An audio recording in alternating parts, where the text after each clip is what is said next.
आम्ही नाश्ता घेऊन आलो तर बघतो तर काय तर चव्हाण साहेब खाली येऊन बसले होते. म्हणजे आम्ही गेलो इथून निघलो की लगेच त्यांना बोलवायला आले वाटतं ब्रदर. खाली येऊन त्यांनी डोळ्याची पट्टी वगैरे काढून त्यांना गॉगल दिला होता आणि मग आम्ही आलो.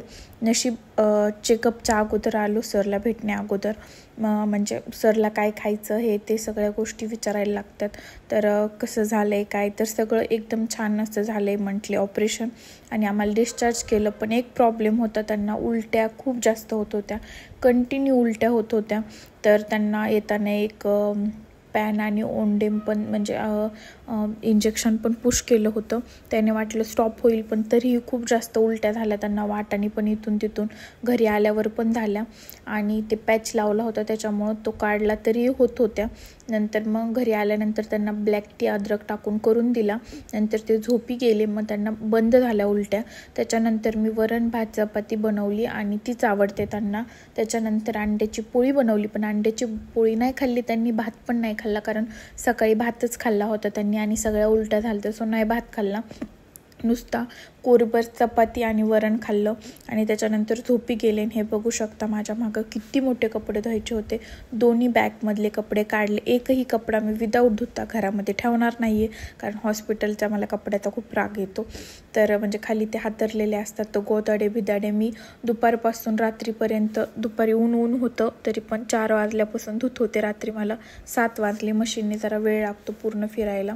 हे कपडे धुतले, परत हातरायचं धुतलं, परत पांघरायचं धुतलं. टेरेसवर वाळू घालून आले. आता ते उद्या वाळेल मस्त उन्हाने. टेरेसवर मोठाले घातले, बाकी छोटे आहेत ते इथं घातले. तरी पण आणखीन एक मशीनचा खप्पा राहिलाच आहे. म्हणजे कपडे तेवढे राहिले ते आता मी उद्या धुणार आहे, कारण खूप लेट झाला होता. घरातलं पण आवरायचं होतं. घरामध्ये कुठून धुळी येते काय माहिती. आल्या मग ते झोपले तर त्यांच्या पूर्ण चष्मा व्हाईट झालं होतं. तरी मी जाताना आवरून गेले होते.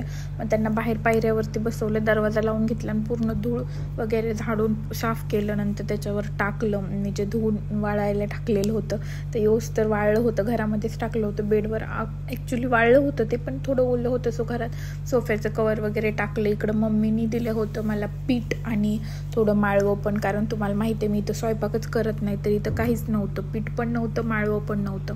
तर मी येतानाच मम्मीला फोन केला होता की पप्पाजवळ पीठ लावून दे म्हणून. तोपर्यंत सासूबाईने पण थोडं दिलं होतं इथून पोरींजवळ, आणि मम्मी पप्पा पण घेऊन आले, तोपर्यंत तिने पण दिलं होतं. मग चपात्या वगैरे केल्या आणि मस्तपैकी त्यांनी जेवले. थोडंच खाल्लं, पण खाल्लं तेवढं का होईना, म्हणजे हळूहळू खातो म्हणून. तर अशा प्रकारे नंतर घर वगैरे सगळंच काम पेंडिंग होतं. आणि आता उद्यापासून तुम्हाला दिसेल, म्हणजे दिवसातून ना, म्हणजे प्रत्येक 2 तासाला ड्रॉप्स टाकायचे आहेत. काही 2 तासाला आहेत, काही 4 तासाला आहेत, काही 3 तासाला आहेत, असे 2-4 ड्रॉप्स आहेत. तर ते कंटिन्यू लक्षात ठेवा.